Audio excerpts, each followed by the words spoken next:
الحمد لله رب العالمين والعاقبة للمتقين ولا عدوان إلا على الظالمين وأشهد أن لا إله إلا الله ولي الصالحين وأشهد أن سيدنا محمدا خاتم الأنبياء وإمام المرسلين صلى الله وسلم وبارك عليه وعلى آله وأصحابه أجمعين. أما بعد فيا أيها الناس أوصيكم ونفسي بتقوى الله تعالى وطاعته فقد فاز المتقون. Ndugu Waislamu, katika silsila yetu ya khutba zilizotangulia, mahimizo yetu makubwa ilikuwa kustrike na kutarkiz katika mwezi ambao watu wanaghafilika nao mno, nao ni mwezi wa Shaaban ambao sisi tunaishi. Tumeshazungumza mengi katika hilo, lakini kabla sijaingia katika sulbil mawdu fi khutbatina al-yawm, nikumbushe tu kwamba zimebaki siku chache tuingie katika nusu ya mwezi wa Shaaban, ambayo wengi sasa hivi utawasikia wakizungumzia lailatun nisfi min Shaaban, usiku wa nusu ya Shaaban, yani mwezi 14 kuamkia siku ya 15 ya mwezi wa Shaaban, ambayo Mtume sallallahu alayhi wasallam katika hadithi ambazo wengi katika ulama wanazitaja kwamba usiku huo Mwenyezi Mungu huwasamehe waja wake baada ya kuwatizama na baada ya kuwa karibu nao sana, na siku zote yuko karibu nao sana, akamsamehe kila mtu ambaye hamshirikishi Allah na yule mtu ambaye hana ugomvi na mwenzake. Yani watu wote siku hiyo wanasamehewa, wenye kuomba msamaha, wenye kutizamwa na Allah subhanahu wa ta'ala, isipokuwa watu wawili, mshirikina na mtu aliyegombana na mwenzake. Mara nyingi tumeshazungumza habari za lailatun nisfi min Shaaban katika khutba zilizopita, na ni siku ya 14 kuamkia 15, na wengi katika ulama wamezungumzia kwamba usiku huo ni usiku wengi wao walikuwa wakiupa ihtimam kubwa. Wapo waliokuwa wakiuzungumza kwamba sio usiku kabaki layali ahlu majarra. Khutba yetu ya leo bado tunashangazwa na Uislamu wetu, bado tunafurahishwa na kuona Uislamu wetu una mambo mengi mazuri ya kupendeza, ambayo tunawaalika wale wasiokuwa Waislamu wausome Uislamu kupitia Uislamu wenyewe na wala sio Waislamu,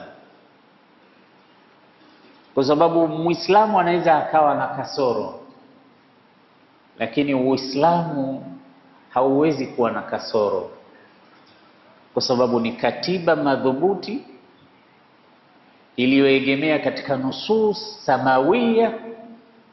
La yatihi albatilu min bayni yadayhi wala min khalfihi tanzilun min hakimin hamid. Kama ni katiba ya mbinguni, inaelezwa kwa maelezo kwa ufasaha kwamba hakuna batili yoyote iliyo mbele yake wala nyuma yake. Ni ufunuo ulioshushwa kutoka kwake Mwenyezi Mungu Subhanahu wa Ta'ala. Kwa hiyo dini hii inatakiwa ichukuliwe kutoka katika misingi yake, katika mashina yake, vyanzo vyake, na wala isichukuliwe kutoka kwa baadhi ya watu wanaonasibishwa na dini.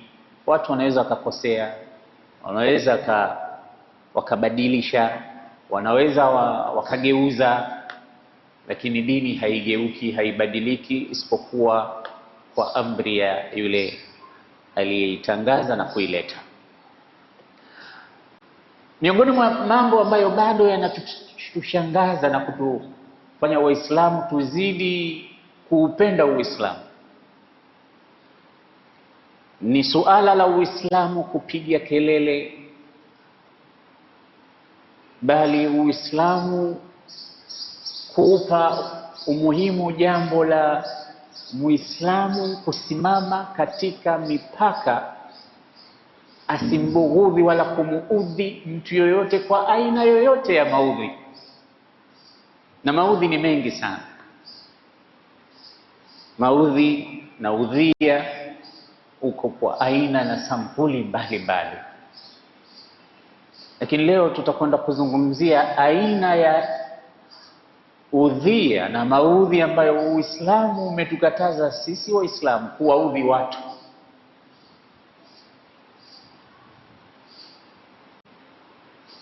Na sio kutukataza tu, umekuwa mkali Uislamu mpaka kumwahidi mwenye kumuudhi mtu maudhi ya aina hii, basi yameandaliwa adhabu kali mno. Yani dini inakushambulia, bali inakuhadid na kukuthreat wewe mwenye kusababishia watu maudhi aina fulani kwenda motoni. Umeona wapi dini sampuli hii ambayo inampa mtu angalizo na kumwambia ukifanya kitu fulani cha maudhi ujue kwamba umebeba dhulma kubwa na madhambi makubwa, na watu aina hii pahala pao sote tunapajua. Twende tukaanze mazungumzo yetu haya na madkhali yake kwa suratul Ahzab aya nambari 58. Mwenyezi Mungu Subhanahu wa Ta'ala anasema katika suratul Ahzab aya 58, a'udhu billahi minash shaitanir rajim walladhina yu'dhuna almu'minin والذين يؤذون المؤمنين والمؤمنات بغير ما اكتسبوا فقد احتملوا بهتانا وإثما مبينا. والذين يؤذون المؤمنين والمؤمنات بغير ما اكتسبوا فقد احتملوا بهتانا وإثما مبينا. كلمة أيها الطالب، يا طالب العلم، قف معي عند كل كلمة من هذه الكلمات الكريمة في سورة الأحزاب. katika aya hii kila neno moja baada ya moja yako wazi, wala tahtamilu ta'wil. Kilma kiko wazi, wala hakuna haja ya tafsiri mbili wala tatu. Anakuambia walladhina yu'dhuna almu'minina walmu'minat, na wale ambao kwamba desturi yao na kazi yao ni kuwaudhi waumini wa kike na wa kiume. Tena katika kuudhi hapo wanakuambia usije ukaona kuna watu wao wamejaliwa kuudhi watu, kwamba ukiwaudhi hakuna neno, bora uwaudhi hawa lakini usiwaudhi hawa. Hapana, wote mu'minin wal mu'minat. Tena udhia mwingine unakuja bighairi maktasabu, hakuna sababu yoyote iliyokupelekea wewe kuwasababishia watu maudhi kiasi. Hakuna sababu yoyote, unawaudhi tu kwa sababu Allah anajua kuna baadhi ya watu huwa wanaamua sasa, ngoja nikawakere, ngoja nikawaudhi, ngoja leo niwasababishie adha. Bali uslub za baadhi ya watu na lifestyle yao ni maudhi kwa wengine. Sasa kama kuna watu aina hiyo, unataka kumuudhi kakukosa nini? Hajanikosa chochote, lakini furaha yangu mimi ni muudhi tu. Mwenyezi Mungu anakuambia faqad ihtamalu. Angalia neno walilolitumia, ihtamala. Jambo lolote ambalo unaambiwa umelibeba, wakati ni kitu ulikifanya, ni kitendo kilichotendwa, lakini kinarudi natija na reaction na thamani ya kitendo, unaambiwa umebeba. Utadhani ni container, ni jabali, ni chuma, ni mzigo wowote mzito ambao kuchukuliwa lazima kuwe na bidii na juhudi maalum za kuweza kubeba. Yani Qur'ani ina taabiri nyingine ambazo huwezi ukazikuta pahala popote popote. Kila kilima kinapewa haki yake na kila kitendo kinapewa haki yake. Subhanallah. Katika Qur'ani dhulma ni jambo kubwa mno, na katika Uislamu. Sasa ilipokuja kutaswir au kutoa image ya mtu ambaye amefanya dhulma, Qur'ani inasema khaba man hamala dhulman, yani amehasirika, amepata hasara mtu aliyebeba dhulma. Yani kaupiga taswiri ule udhalimu kama ni mzigo mkubwa umeenda kubeba. Nikisema khaba man hamala dhulman, amehasirika aliyebeba. Hamala walam yaqul fa'ala, lianna dhulma hablun thaqil. Dhulma ni mzigo mzito, sasa umeubeba. Hakusema umefanya, umebeba. Sasa na hapa Mwenyezi Mungu anasema walladhina yudhuna almu'minina walmu'minati bighairi maktasabu faqad ihtamalu buhtanan wa ithman mubina. Hakusema faqad fa'alu. Na wale wenye kuwaudhi waumini wa kike na wa kiume bila hata ya sababu yoyote, wajue kwamba wamebeba dhulma na madhambi yaliyo wazi. Hata udhia ni dhulma, hata udhia ni mzigo, japokuwa wengi wetu tunaona kuudhi mtu ni kitu kidogo mno. Hapa Qur'ani imekichora kwamba ni mzigo mkubwa ulibeba kwa sababu ya kumuudhi mwingine. Sasa ndio maana ningesema la zala islamuna yubhiruna, nambahiru biislamina haqiqatan. Bado dini yetu ya Uislamu inatushangaza mpaka sisi wenyewe Waislamu. Kumbe Muislamu hatakiwi kumuudhi Muislamu mwenzake wa kike wala wa kiume, na sio Muislamu tu, hata akiwa sio Muislamu, mtu yoyote hutakiwi kumuudhi. Kiumbe cha Mungu hutakiwi kumuudhi, kumsababishia madhara. Kiumbe chochote chenye roho hutakiwi kukisababishia madhara. Hata vile tulivyoruhusiwa kuvila, kuvichinja, kuvitafuna, pia tumepewa misingi yake. Siku moja Mtume amepita akamwona mtu kisha mlaza kondoo wake au mbuzi wake chini. Sasa wakati amemlaza kwa ajili ya kumchinja, huku ndo anatia makali na kukinoa kisu chake. Mtume alighadhibika kwa kitendo kile. Anaghadhibika nini Mtume? Kwani yule si anachinja halali kichinjwa chake?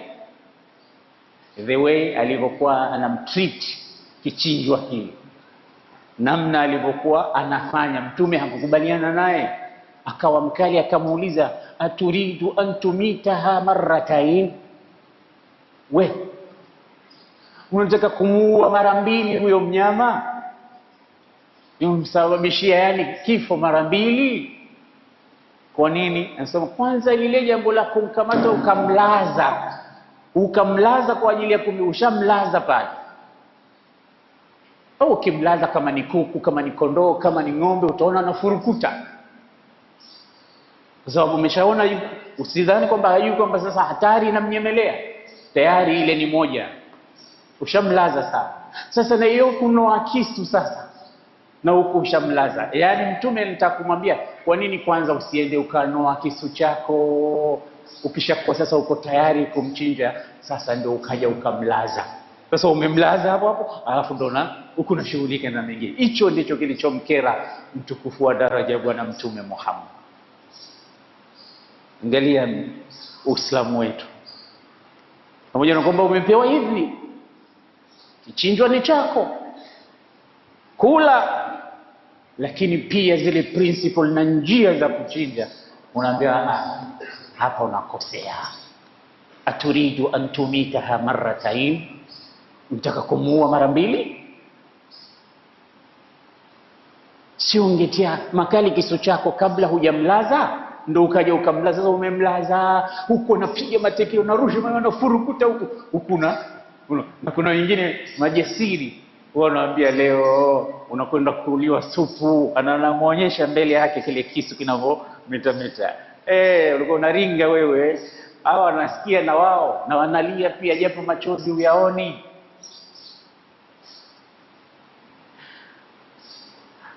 Allah subhanahu wa ta'ala amemuadhibu mwanamke kwa hadithi ya Bwana Mtume Muhammad. Sikilize nasi ya hadithi. Mtume anasema dakhalat imra'atun nara fi hirra habasatha. Yupo mwanamke alitiwa motoni. Mwenyezi Mungu Subhanahu wa Ta'ala kamtia motoni mwanamke huyo. Kwa nini nasema fi hirra? Kilichomsababishia kwenda kuchomwa ni paka. Na wengi wetu tuna paka nyumbani. Alifanya nini ya Rasulullah kwenye paka huyo? Anasema habasatha. Alimfunga paka. Akamfunga tu, anamtesa. Yule paka akakaa na njaa, anazunguka huku na kule, anataka kujinasua, hawezi, yuko kifungoni. La hiya at'amatha wala tarakatha ta'kulu min hashashil ard. Kumlisha hakumlisha wala hakumwacha huri akaenda kujitafutia na kula mwenyewe. Hiki kilisababisha kuwa kitendo kilichomtupa motoni paka. Sasa umeona kuna Uislamu wa Waislamu na kuna Uislamu ulio vitabuni. Unawezekana Uislamu waliokuwa nao Waislamu ukakushangaza kwamba hapana, ukaanza kujiambia kweli hii ni dini sahihi kwa vitendo hivi. Lakini sasa dalili kubwa sio yeye, dalili kubwa nenda katika vitabu vilivyomwambia kuwa Muislamu wa aina 1, 2, 3. Hadithi tuliyoizungumza, Mtume sallallahu alayhi wasallam katika aya ya suratul Ahzab imekuja hadithi nyingi zenye mfano maudhui kama haya. Mimi nipeni ruksa nizungumze hadithi 3 tu zilizo sahihi zinazoonyesha kwamba Uislamu wetu haupendi watu kuwasababishia watu wengine madhara ya aina yoyote. Ndio Uislamu safi. Mmoja katika hizi hadithi ni hadithi sahihi aliyoipokea Imam Muslim. Anasema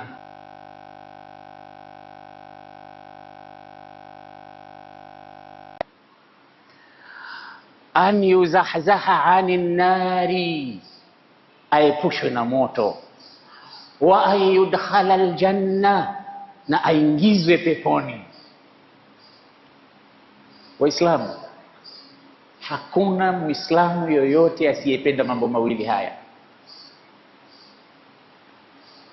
Na ndio maana aya za Qur'an katika suratu Ali Imran nasema kullu nafsin dha'iqatul maut wa innama tuwaffawna ujurakum yawmal qiyamah faman zuhziha 'anil nari wa udkhilal jannata faqad faz wamal hayatud dunya illa mata'ul ghurur لتبلون في أموالكم وأنفسكم ولتسمعن من الذين أوتوا الكتاب من قبلكم ومن الذين أشركوا أذى كثيرا إن تصبروا وتتقوا فإن ذلك من عزم الأمور. آية zinaendelea كل نفس ذائقة الموت وإنما توفون أجوركم يوم القيامة فمن زحزح عن النار وأدخل الجنة فقد فاز.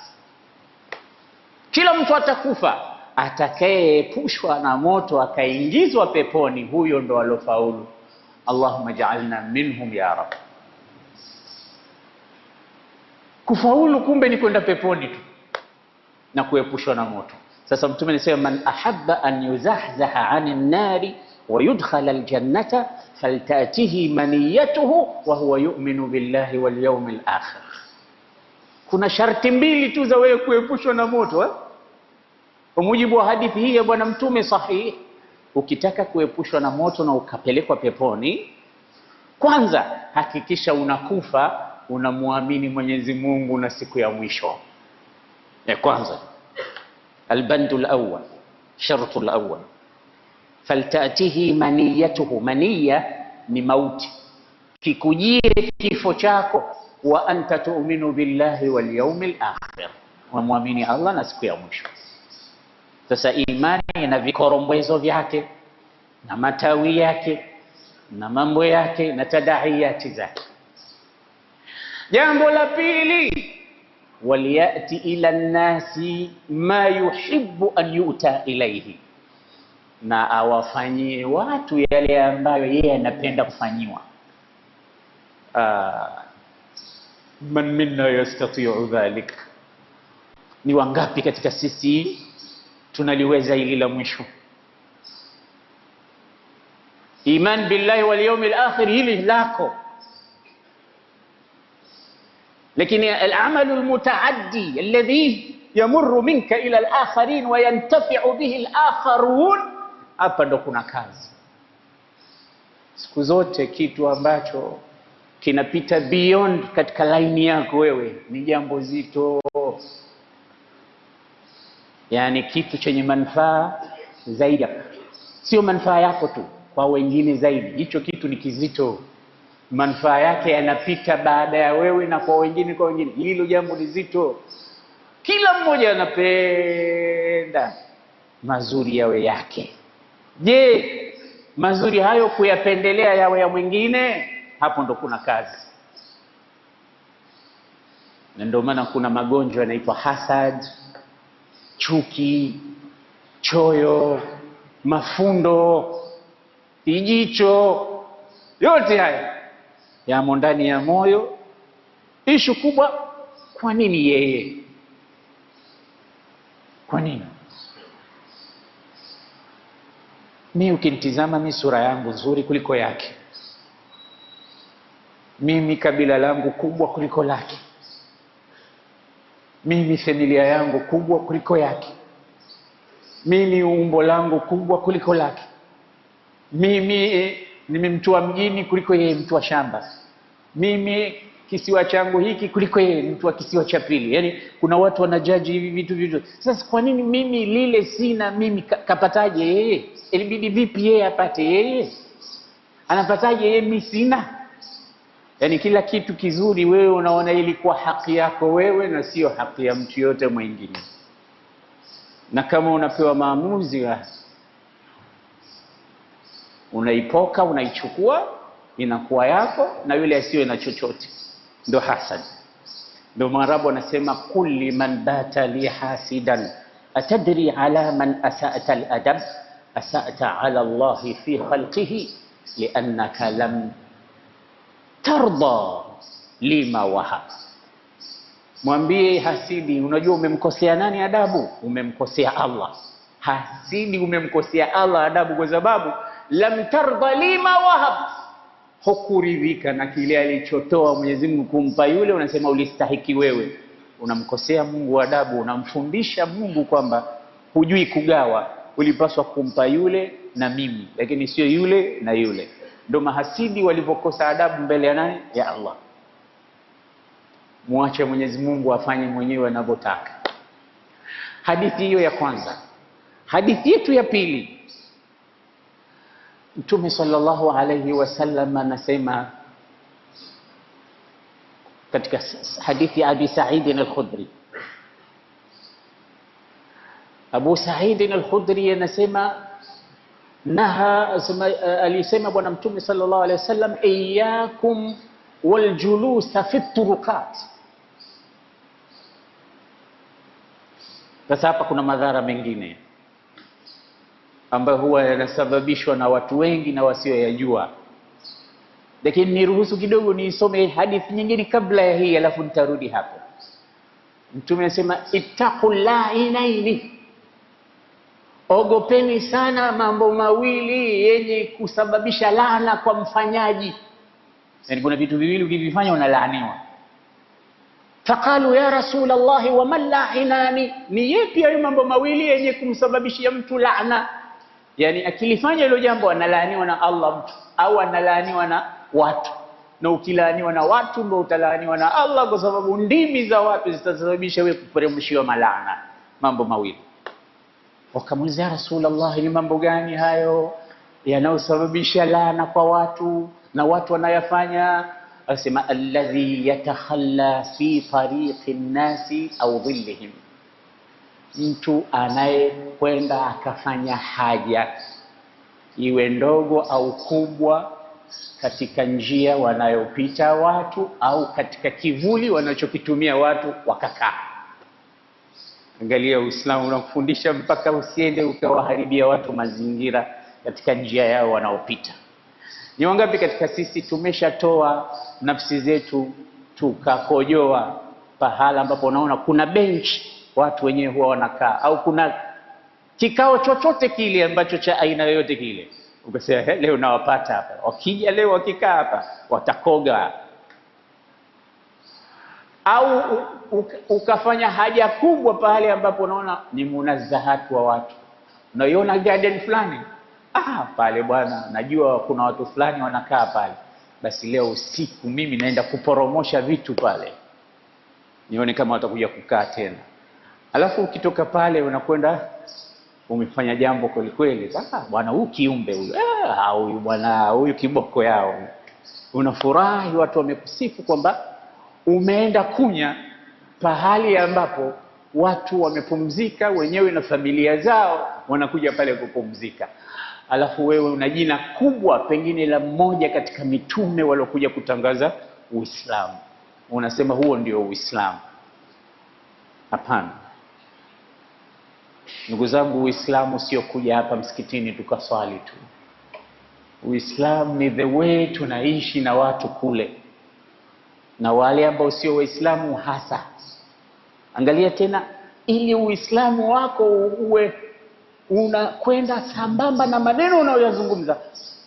Angalia alfaz alhadith wa kalimatuha at-tayyiba. Angalia maneno yake yanasemaje? ittaqul la'inaini. Qalu wa man la'inani ya Rasulullah? Qala alladhi yatakhalla fi tariqi nnasi, lam yaqul fi tariqi almu'minin, mwenye kufanya haja kubwa katika njia ya watu sio Waislamu, sio njia ya Waislamu, kwa sababu njia hizi hawapiti Waislamu tu, wanapita wote. Tariqi nnas, wawe Waislamu wawe si Waislamu, ni tariqu nnas, ni njia ya watu ile. Wewe umeenda kufanya haja pale,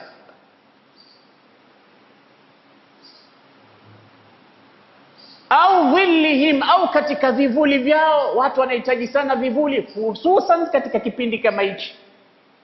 Utaona waenda walikoenda, unaona wote wanakimbilia kwenye mti wenye kivuli.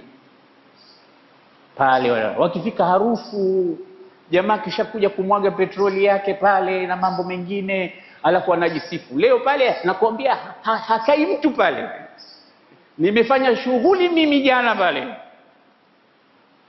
Kumbe unalaaniwa na wanaopita wale. Nani huyu maluni alofanya haya? Maluni gani huyu? Ndio maana Mtume akasema allainani, vitu vyenye kusababishia wewe laana. Kwa sababu kila atakayesema, atakayevuta harufu mbaya pale au kuona kile kitu kilichowekwa pale atakulani. Wewe unatarajia nini?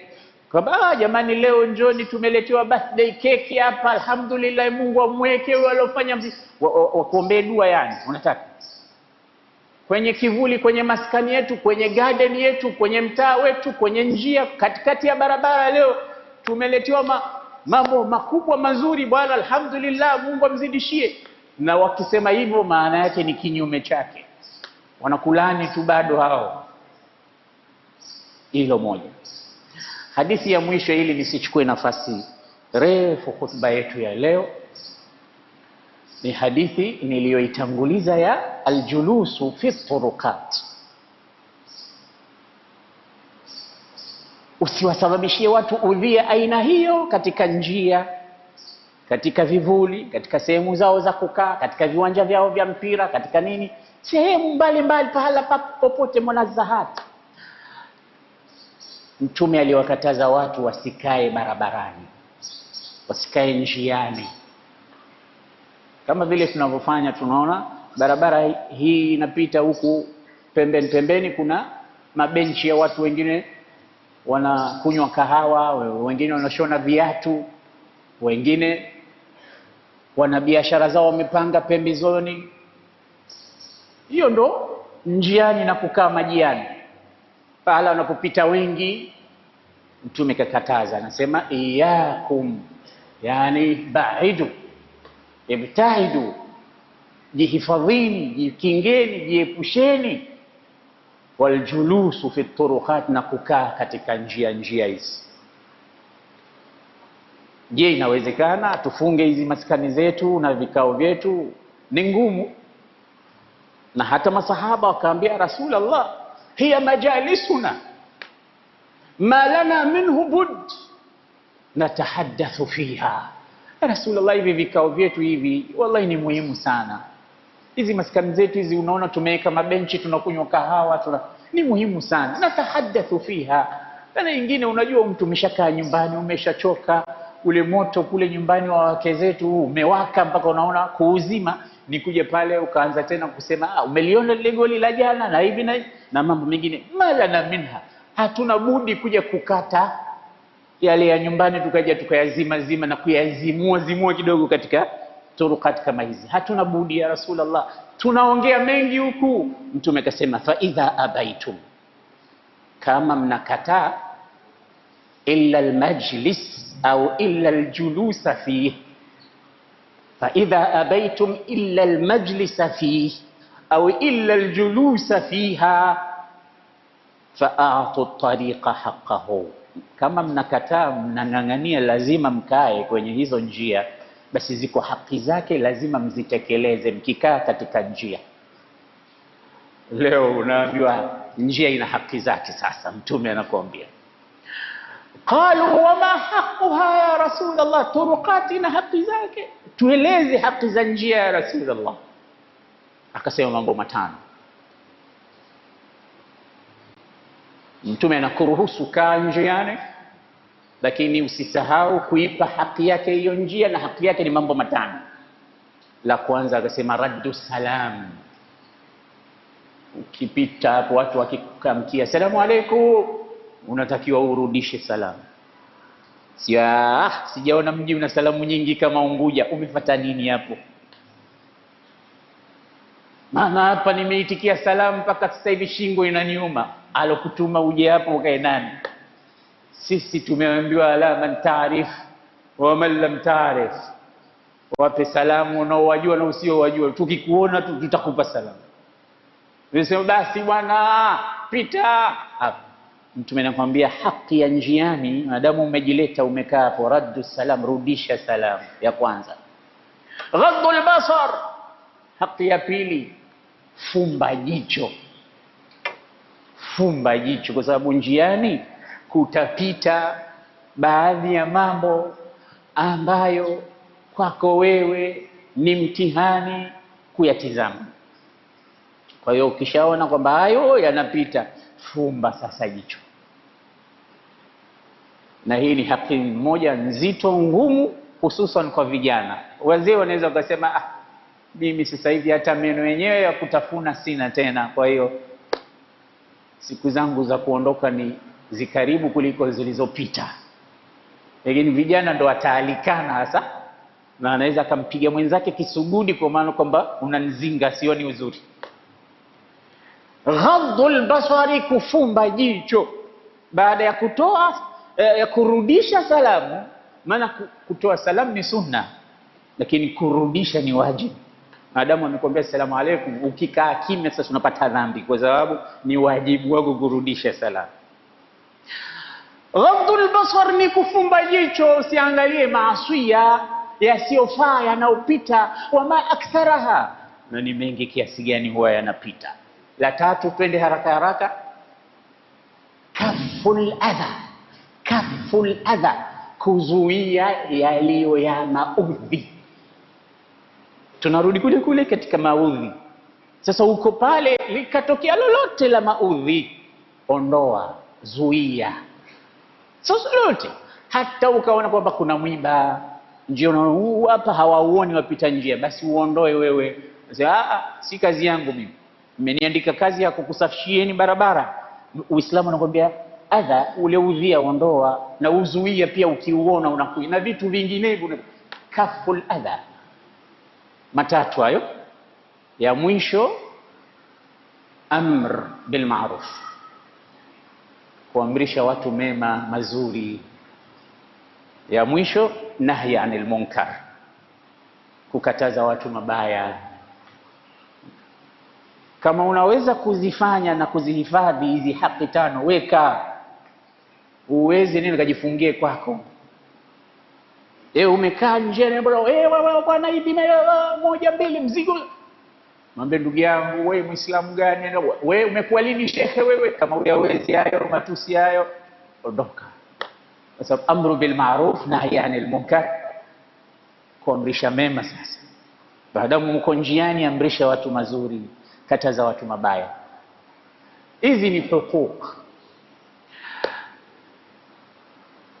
Muda umekwenda sana, lakini kwa sababu mada hii umuhimu wake ni mkubwa, naomba nimalizie na hadithi moja ya mwisho ambayo Mtume sallallahu alaihi wasallam katika hadithi ya kukataza alisema, naha Rasulullah sallallahu alaihi wasallam an yubala ala alma'i rakid. Mtume alikataza mtu asikojoe, asifanye haja ndogo katika maji yaliyotuama. Moja katika jambo la madhara na kusababisha maradhi na majanga makubwa makubwa ni uchafu. Na moja katika kitu chenye kupeleka uchafu, watoto mitaani huwa wanacheza, hasa katika vidimbwi. Kwa hiyo ukiona maji yametulia pahala, usiseme hapa ndo pahala pazuri pa kumimina haja yako. Anasema Mtume amekataza watu wasikojoe katika maji yaliyotuama. Al-rakid, al-ma'u alladhi la yajri.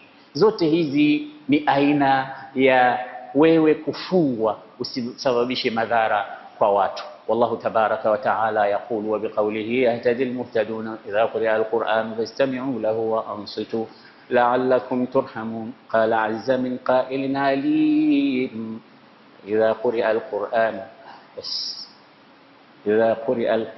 fastami'u lahu wa ansitu la'allakum turhamun. وإذا قرأت القرآن فاستعذ بالله من الشيطان الرجيم. أعوذ بالله من الشيطان الرجيم.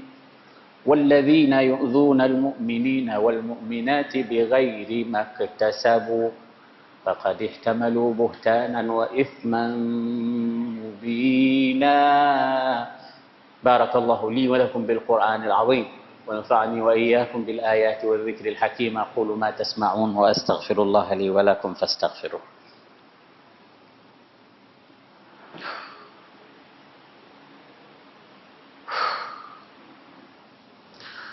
الحمد لله حمدا كثيرا كما أمر، وأشهد أن لا إله إلا الله وحده لا شريك له إرغاما لمن جهد به وكفر، وأشهد أن سيدنا محمدا عبده ورسوله